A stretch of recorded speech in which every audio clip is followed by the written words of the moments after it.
All right, on this Friday afternoon, we have made it to the weekend almost, and what a great Friday it has been so far. Just beautiful outside. Super spectacular. Went to the Children's Museum this morning and went on the top of the Ferris wheel there. Oh, yeah. And it was just so great. And then I thought, I wonder what is the wind limitation for this? Were you feeling that swaying back and forth? I was up there and was wondering, you know, I bet they're watching those gusts. They are. You could feel it when you're up there. I don't know how many stories. I bet they're higher than what is their, they're approaching that higher limit of what their threshold would be. Yes. Well, we've seen the NDOT cameras shaking back and forth They have this been. afternoon. I'm going to show you something pretty interesting here, and I want you to tell me if you can figure out what's wrong with this graphic that I'm going to show you. So go right to the graphic. I'm going to put all the things up there. What stands out to you is maybe that's not right. I'll give you a hint. It's the Terre Haute reporting site. It's reporting rain at the moment.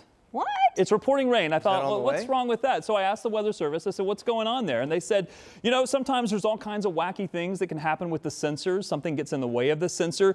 Even things like spiders, for example, can build webs on the sensors, and sometimes that can be reported as rain, which, by the way, prompted Angela Buckman to sing It's Raining Spiders to the tune of It's Raining Men, ironically by the Weather Girls. I think that's who sang that originally. Let's talk about where we're going here.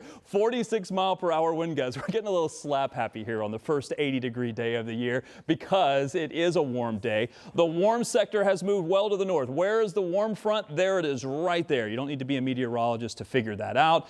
We have temperatures into the 50s, 54 for Cleveland. We're into the 80s. We're on the warm side of that, and we're going to stay on that warm side all the way through the weekend.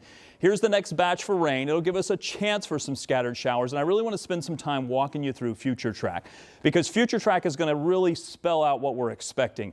There is really not a big chance for rain during the overnight, really over the next several hours. But once we get into Saturday, the chances are there, but they're very small for your daytime on Saturday. An isolated shower here and there.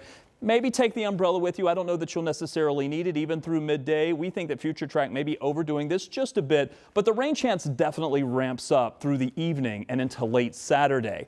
Once we get into Sunday, the big question is how fast will we clear out? Will we get any clearing, especially in the early part of the day, which may allow some of these pop-up storms during the afternoon. Some of those pop-up storms could be on the stronger side as we get into the evening. Could they become strong to severe? That's a little bit more of a question mark than this big line of storms that's expected to race through here sometime Sunday evening. And this is the one where we have a lot more info on expecting that to be the possibility for severe storms. So afternoon and evening on Sunday, watch for those pop-up storms, but especially Sunday night, we're expecting strong storms to move through. Some of those could contain some gusty winds as well as the possibility of large hail. A tornado threat couldn't be ruled out, but I think it's a lower threat than the large hail and the strong winds. Expecting a cool down after that. Very quickly with traffic, a couple of things that I want to let you know about. The traffic board is showing several accidents that have been popping up. I want to take you to a couple of locations that we are tracking. Slow down on 465 on the east side. Looks like some vehicles there on the left side have several right lanes blocked. Watch for that. That's going to cause slowdowns heading northbound near 56th Street. We're also looking at the south split, which is moving okay at the moment, but still a little bit of slowdown in the usual location. 70 eastbound approaching the south split, moving through downtown. Guys?